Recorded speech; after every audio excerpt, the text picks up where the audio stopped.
Un paciente le dice a su médico: doctor, cada vez que me despierto me siento mareado durante media hora y luego ya me encuentro bien. El médico le contesta: muy sencillo, despiértese media hora más tarde. Este chiste se recoge en la recopilación de mini historias Filógenos y data del siglo IV o V a.C. en la antigua Grecia. Algunos historiadores apuntan que el primer chiste jamás registrado fue sobre el 1900 a.C., en la imponente Mesopotamia. El humor se puede definir como un estado psicológico caracterizado por una emoción positiva que genera diversión y promueve la risa. Hoy en día el humor provoca risas en unos y polémica en otros, ya sea usado como crítica social o como burlas en un individuo o grupo. El humor no deja indiferente a nadie. Ramón Rodríguez Torres, doctor en Psicología Social, ha publicado más de 25 artículos en revistas científicas, coautor del libro Psicología Social, Procesos Interpersonales, director del extinguido Grupo Instinto Cómico, creador y director del programa con más audiencia de Televisión Canaria a día de hoy, En Clave A, y hoy en día llamado En Otra Clave, y de La Revoltosa también, ganador del premio a Mejor Autoría Original en 2019 y del premio Réplica por tu obra Tres Mujeres, y uno de mis tutores del trabajo de fin de grado. Bienvenido. Bien hallado. Encantado de estar aquí, Joel. Muchísimas gracias. Mira, en primer lugar queríamos preguntarte cómo te decidiste a estudiar psicología en primer lugar, ¿no? Wow, no, tengo que remontarme muy atrás para eso. No, supongo que la gente que decide estudiar psicología es porque tiene preguntas acerca de sí mismo que quiere responder, o acerca de sí mismo en la relación con los otros, ¿no? Entonces, eso fue lo que creo que me llevó a estudiar psicología, a intentar descubrir cosas acerca de mí que no sabía y que me tenían confundido, desorientado. Y bueno, después de todo este tiempo estoy más confundido, más desorientado que antes, pero bueno, esa fue la motivación inicial. ¿Y cómo te decidiste a especializarte en psicología social? Era lo que más me atraía, pero precisamente por eso, porque era la persona en relación con los demás. Y era donde yo era una persona muy introvertida, de pequeño, de joven, o de más joven. Y bueno, la psicología social intentaba explicar la relación de la persona con los otros, cómo los otros te influyen en tus pensamientos, en tus emociones, etcétera, ¿no? Esa es la versión oficial. La versión real probablemente es porque me dio clase Armando. Y era una pasada. Armando dando clase era fascinante, ¿no? O sea, era como, ¡guau! Hubo un día no lo recuerdo perfectamente porque fue un día de hace muchísimo tiempo, porque fue en 1981, el golpe del 23F, teníamos clase esa mañana, ¿no? Y la clase consistió en ponernos todos ahí a escuchar la radio y a escuchar hablar a Tejero y toda la retransmisión, y Armando nos iba comentando qué pasaba, qué significaba aquello, todo. Bueno, Armando era un espectáculo dando clase y yo creo que fue lo que me enamoró. Y dentro del campo de la psicología social, ¿cómo es un día a día investigar? Bueno, no, a ver, el problema de los investigadores en la universidad es que no solo nos dedicamos a investigar, también nos dedicamos a dar clases, que te lleva mucho tiempo. Te lleva también, tienes muchas tareas administrativas, y entonces un día a día de un investigador es un poco buscar el tiempo para intentar dedicarte a lo que te gusta, a lo que quieres, y buscar el momento de encajar las reuniones, de encajar la búsqueda de datos, de encajar el análisis de los datos, en fin. Es un poco desesperante porque no te dedicas únicamente a eso. No es que tu tarea sea investigar. No. Tu tarea es mucho más cosas al mismo tiempo que investigas, ¿no? Entonces se vuelve un poquito cuesta arriba a veces. Claro, y a la hora de buscar ese tiempo, ¿qué consejo le darías a esas personas que tienen una parte creativa, pero que a la vez, por ejemplo, quieren ser psicólogos y psicólogas? ¿Parte creativa en qué sentido? ¿A qué te refieres? Pues que a lo mejor tienen un hobby, ya sea de escribir guiones, de bailar, de hacer música. ¿Qué consejo le daría? Al mismo tiempo, a ver, es que claro, un hobby es algo que puedes compatibilizar perfectamente con tu profesión, no hay ningún problema, ¿no? Es decir, si entendemos por hobby algo a lo que dedicas el tiempo libre, ¿no? Pero cuando ya es algo más que hobby, cuando ya tu, digamos, vocación de escribir es muy fuerte y ya te ocupa algo más que el tiempo libre, yo creo que en ese momento debiera ser valiente y profesionalizar un poco esa tarea y dedicarte a ello, ¿no? Claro. Dedicarte a lo que... Cualquier cosa que hagamos, si quieres realmente ser una persona que se sienta bien con lo que hace, tienes que dedicarle muchas horas. Y claro, es muy difícil dedicarle muchas horas a tareas diferentes, ¿no? Entonces yo te diría, si sientes esa vocación o esa ganas de escribir, que te dediques a eso profesionalmente, ¿no? Claro. A esa tarea creativa que decías tú, ¿no? Sí, claro, claro. Y en el tema, o sea, tú al final con el ámbito del teatro, ¿no?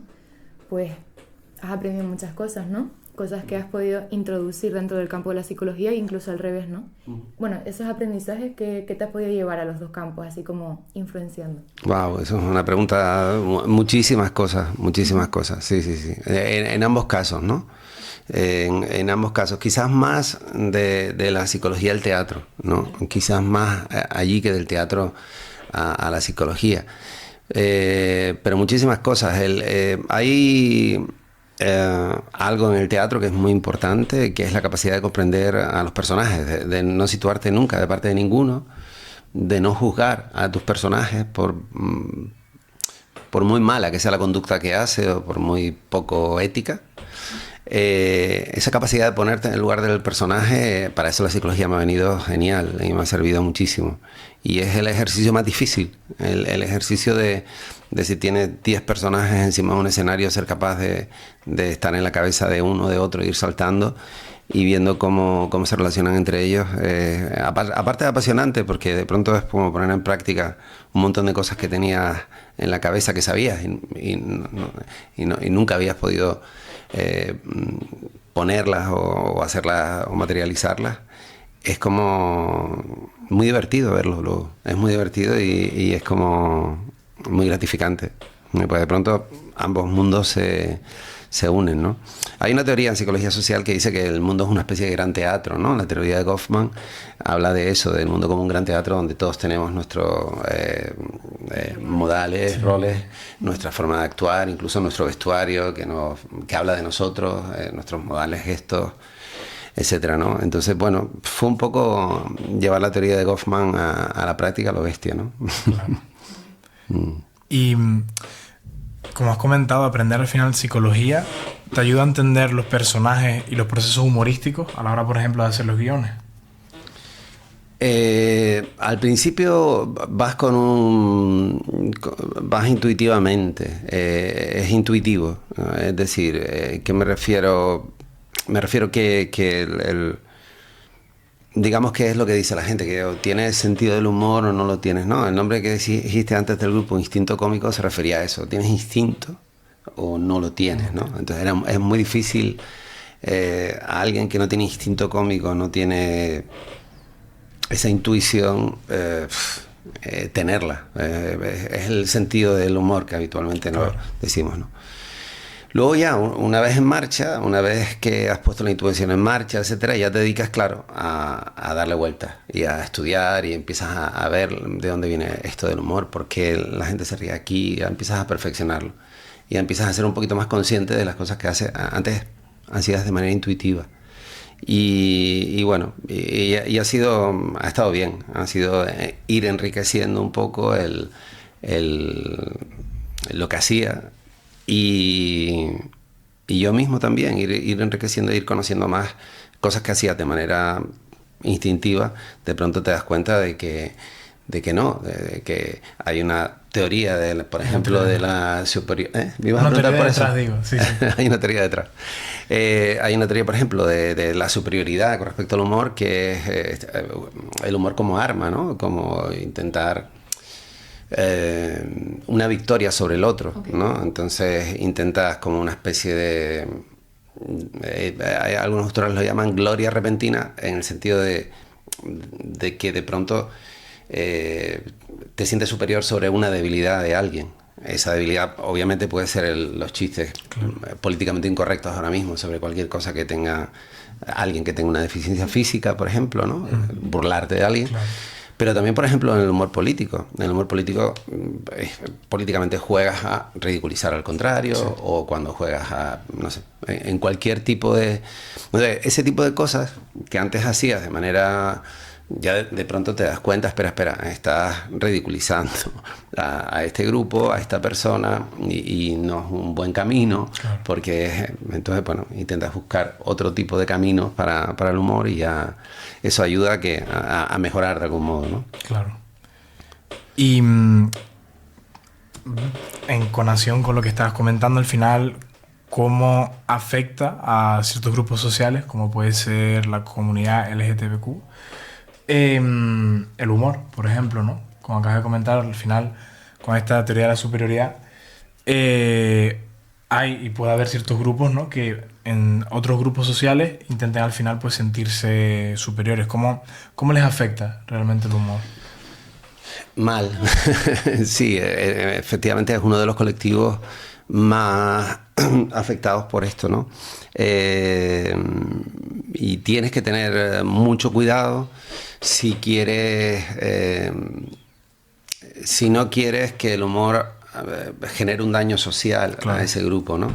Para eso lo mejor sería lo que es naturalizar la presencia de miembros del colectivo, pero sin alusión directa a lo que hacen, ¿no? Claro. Ahora, bueno, sin ánimo de competir con el podcast de ustedes, vamos a hacer un podcast. No, esto es insuperable, porque digo, ya estoy partiendo de que... vamos a hacer un podcast. El primero me lo sugirió uno de la gente, de las personas que trabajan en guión, que es muy, muy interesante, que es el humor como resignificación de... Entonces, como resignificación de lo que al principio era una burla, ¿no? Claro. Es decir, es como adelantarte a la burla. Es decir, primero me río de mí y ya te neutralizo, ¿no? Vale. Entonces, buscar ese tipo de humor en series, en pelis, y es muy, muy interesante, porque es verdad que a veces el colectivo, la propia transformación a veces, la propia forma de mostrarte, es como decir, bueno, me estoy burlando yo antes de que te burles tú. Claro. O sea, ya estoy neutralizando, claro, la burla, ¿no? Entonces, esa resignificación también es interesante para este colectivo. En esto vamos a tratar justo eso para el colectivo LGTBQ. Sí, no, porque es interesante, claro, esa estrategia. Interpretaciones, ¿no? Y ver otras interpretaciones. Sí, y como el colectivo a lo largo de los años se ha defendido así, neutralizando, sí, la burla de los otros, adelantándote a ella. Claro. ¿Sabes? Burlándote tú primero de ti mismo, y ya neutralizas de algún, sí, modo, ya no tiene gracia lo que digas, ¿no? Porque claro, ya te estás burlando tú. Claro, exacto. Pues queríamos también preguntarte sobre, para ti, ¿qué significa el humor? O sea, en tu experiencia, con tu trabajo, para ti, ¿qué significa el humor? Una pregunta difícil por lo abstracta, pero bueno, a ver, estaba pensando el otro día, justo cuando estábamos por lo del podcast de la resignificación, estaba pensando no tanto lo que dices tú que significa, sino para qué sirve, ¿no? O sea, entonces me acordé de algo que leí hace poco.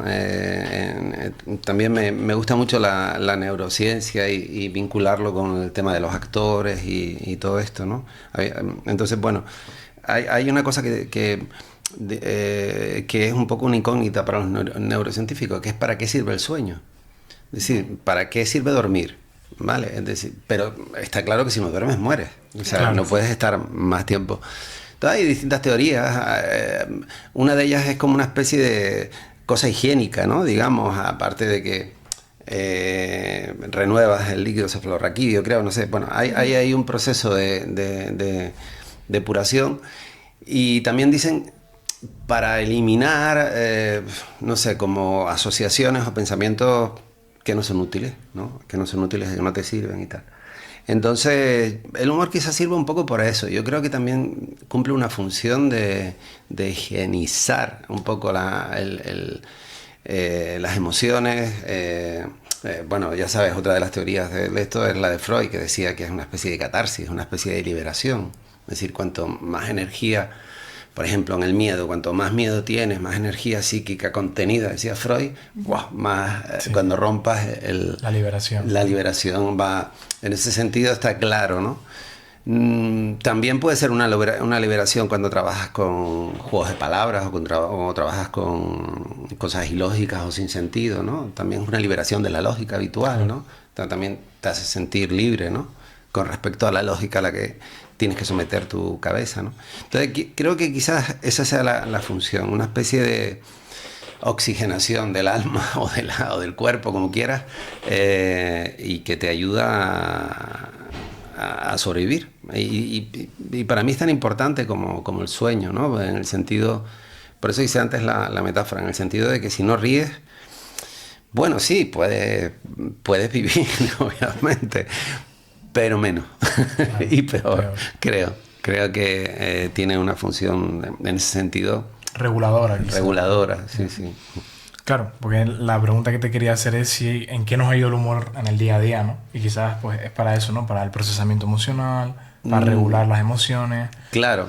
Y para liberar tensiones, yo creo además, y te sirve además, bueno, fíjate, a ver, la función más básica no del humor, de la risa, es la función social. O sea, te miro y te sonrío. O sea, esa sonrisa que estás teniendo conmigo ahora es como algo que genera cohesión, que me hace sentir bien.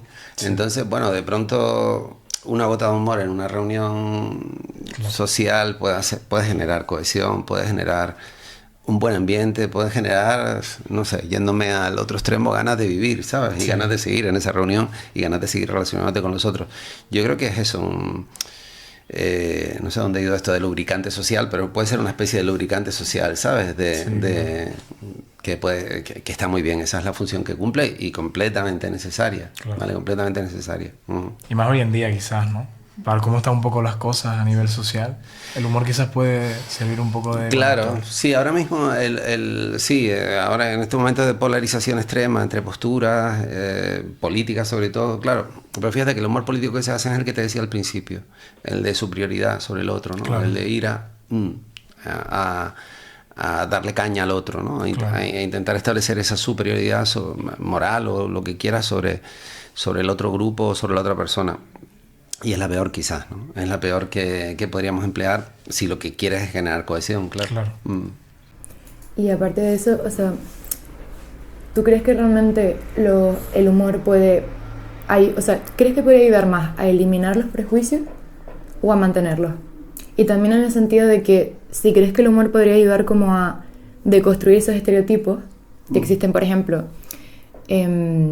dentro, por ejemplo, en el endogrupo y lo que sería el exogrupo, esos estereotipos que se marcan mucho, sobre todo ahora con el tema de la polarización, por ejemplo, política, que al final siento que el humor es una forma como de hablar de algo tabú, ¿sabes? De ayudar a lo que estás hablando en tu resignificar todos esos estereotipos, si tú crees que eso puede ayudar. El humor puede ayudar, sí, sí. Es verdad que a veces lo que hacen es perpetuarlo, ¿no? Claro. Es decir, cuando estableces superioridad sobre algún grupo, haciendo una burla, haciendo lo que quieras, vinculando de manera implícita a un grupo a algo, a algún concepto negativo, tipo violencia o tipo delincuencia o algo así, pues claro, estás haciendo un flaco favor, estás generando mayor prejuicio, ¿no? Es un tema complicado, es un tema complicado porque, a ver, desde mi punto de vista, pero es mi opinión, no es malo ver el prejuicio. Es decir, por ejemplo, ahora que acaban de estrenar hace poquito Torrente, ¿no?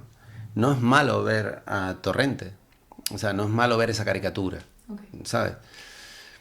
Pero no todo el mundo está de acuerdo, puede estar de acuerdo con eso. Hay quien dice no es bueno tener a un tío sexista haciendo comentarios sexistas a una chica dentro de un espectáculo, ¿vale? Claro. Por más que eso sea una parodia de esa persona, de ese hombre sexista. Sí, entonces, que sea una crítica. Que sea una crítica, claro. En el mundo del prejuicio, que es mi otro campo, aparte de esto, claro, hay una cosa que es el blindness, el ignorar que existe el problema, no ayuda a la solución. Es decir, el no hablar de los negros como si no existieran, como si hubiera una única raza, eso no ayuda a la solución porque te quita identidad, digamos, ¿no? Es decir, tienes que poder diferenciar entre grupos, ¿no? Para que... Entonces es un problema complicado, porque a eso únele pues todos los guardianes de la ética, o lo que quieras llamarle, y de lo políticamente correcto, que te caen encima en cuanto detecten algo que a ellos les parezca que puede ir en contra de... Por ejemplo, eso, es decir, un hombre haciendo algo tan simple como eso.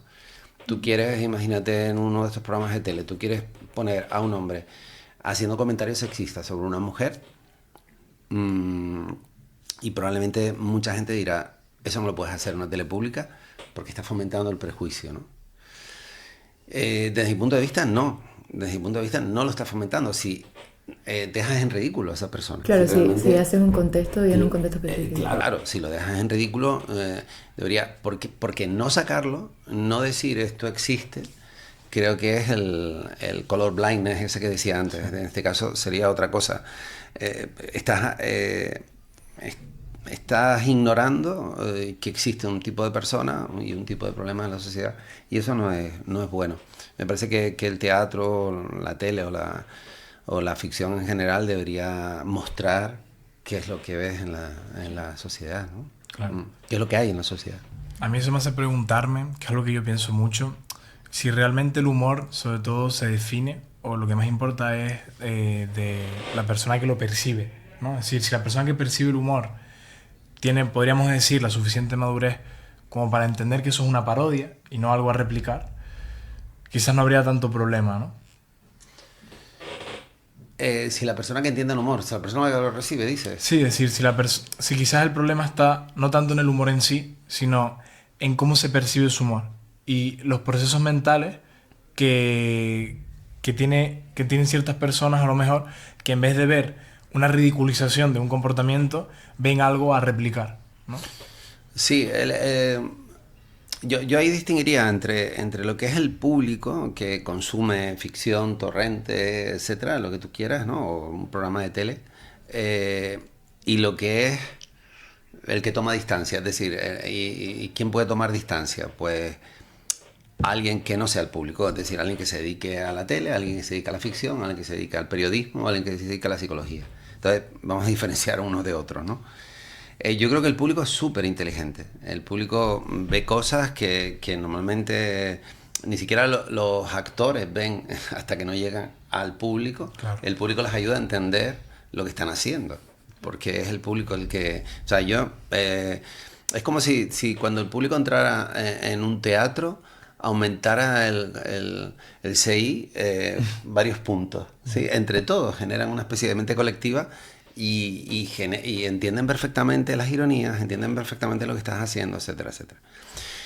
Y luego están los que se ponen en el lugar de ese público y te dicen, no, el público no va a entender, el público no sé qué, el público... Entonces dices, bueno, vale, pues... Y estos son los complicados, quiero decirte. El público es difícil que se moleste, es difícil que juzgue algo negativo si va con buena intención, pero las personas que analizan desde la distancia sí que pueden ver malas intenciones donde no lo hay, no ver realmente lo que quieres encontrar con eso, lo que quieres parodiar, etcétera. Y entonces esto sí se hace muy complicado. A veces, o sea, yo te hablo de esta gente, pero no son mis enemigos, son la gente que tengo en mi equipo, ¿eh? O sea, claro. La gente que está en el equipo, desde los actores, guionistas, dirección, etcétera, están continuamente analizando cómo puede llegar eso al público y, o sea, no es que sea gente mala, digo, claro, sino claro. Que de pronto toma esa distancia. Es un grupo distinto. Es un grupo distinto que toma distancia y, bueno, sí, entonces... ante la duda, generalmente, en ese caso que decíamos antes, ante la duda, dice, bueno, este hombre sexista que, bueno, pues lo quita y dice, bueno, pues ya está, fuera. Ante la duda lo quitamos, ¿no? Pero bueno. No sé si tenías alguna pregunta más. No, súper bien. Te quería preguntar ya por último, ¿para ti qué sería el prejuicio manifiesto y el sutil? ¿Y cuál es la diferencia entre el manifiesto y el sutil? Vale, es bueno, ya que hablamos antes de neurociencia, déjame que hable un poquito de eso. Tiene que ver con el intentando hacerte una explicación rápida, ¿vale? Tiene que ver con la corteza prefrontal y el sistema límbico, ¿vale? ¿Por qué con la corteza prefrontal y el sistema límbico? Porque uno lo controlas y otro no lo controla, ¿vale? Entonces, el que controla es el que viene a través de la corteza prefrontal, que es el que habla. Es decir, cuando hablo yo aquí contigo ahora, pues, bueno, es el que, de algún modo... Entonces, el prejuicio manifiesto es cuando le preguntas a alguien, oiga, ¿usted es racista? Entonces, pum, la corteza prefrontal se pone en funcionamiento y te da una respuesta socialmente deseable, claro. Te dice, no, va.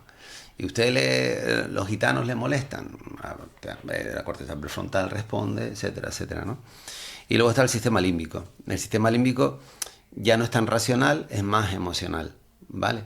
Es decir, es emocional en el sentido de que si rechaza a un grupo, si tú rechazas emocionalmente a un grupo, pues ya está.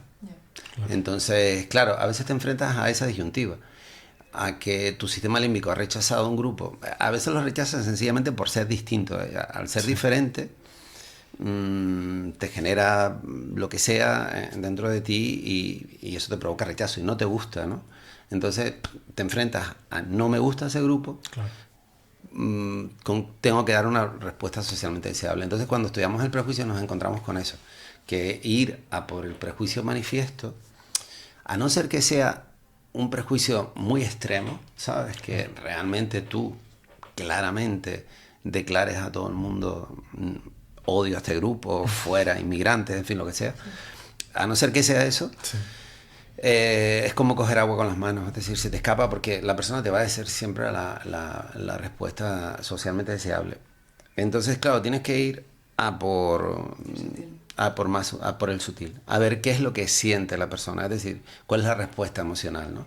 Es como, tú me habrás oído ese ejemplo un montón de veces, como cuando vas a Zara y ves una ropa y me gusta, me dice, vale, pero eso, explícame por qué te gusta, y no sabes explicar por qué te gusta, porque pues eso, la respuesta emocional es así, es decir, de pronto es una respuesta del sistema límbico. No me gusta ese grupo y bueno, y como no tengo acceso consciente a esa especie de emoción que rechaza al otro, pues mi corteza prefrontal empieza a inventar un discurso y un discurso políticamente correcto, ¿sabes? Para intentar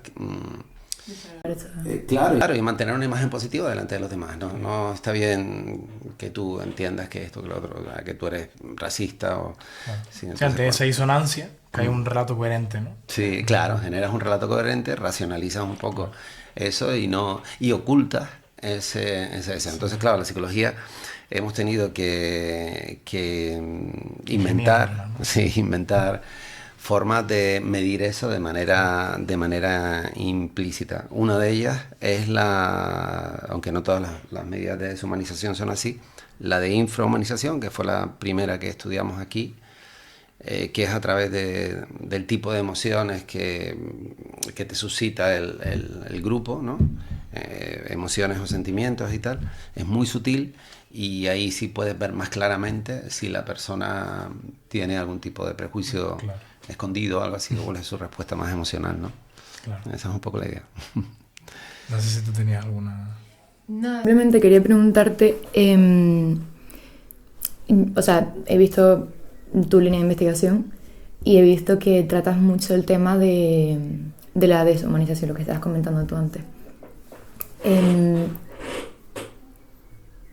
Tú en la actualidad, hoy en día, ¿qué factores crees que o protegen de la deshumanización o también afectan y agravan la deshumanización, que al final lo que hace es aumentar el prejuicio, aumentar la discriminación, aumentar esa división, polarización tan grande, no solo la política, ¿no? Sino en más aspectos sociales, al final? Es como, ¿qué aspectos agravan? A ver, si estamos de acuerdo que el primer origen del prejuicio, de hecho el prejuicio es una respuesta afectiva, el prejuicio es una actitud, ¿no? Viene de algo emocional, viene de algo incontrolable, digamos. La manera sería actuar sobre eso, la manera sería actuar sobre lo emocional, ¿no? Vale. Sobre lo que te genera el grupo. Generalmente las emociones negativas, decía antes, vienen del desconocimiento, de la falta de contacto. Viene, lo que pasa es que todo es muy complicado, porque el contacto tampoco se puede dar ni el conocimiento, etcétera, ¿no? Yo creo que una de las cosas que inmuniza un poquito en general, por darte una respuesta rápida, aunque la respuesta es muy, muy compleja, no la tengo así como muy sencilla, ¿no? Pero por darte una respuesta rápida, yo creo que algo que ayuda en general a todo, pero también a bajar el nivel de prejuicio, el nivel de deshumanización, es la cultura, el prepararte, el preparar a la gente, ¿no? Yo creo que cuanto más preparación tengas, cuanto más formación, a todos los niveles, ¿no? Pero también formación sobre otras culturas, sobre otras personas, etcétera, otro tipo de personas, menos nivel de prejuicio, más aceptación de los demás, ¿no? Lo diferente provoca incomodidad, inseguridad. Entonces, la manera de neutralizar esa inseguridad, viendo que lo diferente no es tan diferente, que de algún modo es muy parecido también a lo tuyo, y generar esa especie no sé, de acercamiento a otro tipo de personas, a otro tipo de culturas, de forma de vivir la vida, en fin, de sexualidad, etcétera, lo que quieras, eso puede ayudar, pero no es la solución única. Oye, Ramón, pues muchísimas gracias por estar aquí. No, gracias a ustedes. Voy a hacer esto todos los lunes, si no les importa, porque me viene muy bien. Para renovar ideas, ¿no? Sí, no para renovar ideas, sino que está muy bien hablar. Sí, ayuda mucho. Sí. Pues no sé si quieres comentar totalmente. No sé si quieres comentar algo más. No, nada más. Muchas gracias a los dos y bueno, y siento que se acabe. Pues muchísimas gracias y bueno, hasta el próximo episodio. Venga. Muchas gracias. A ustedes.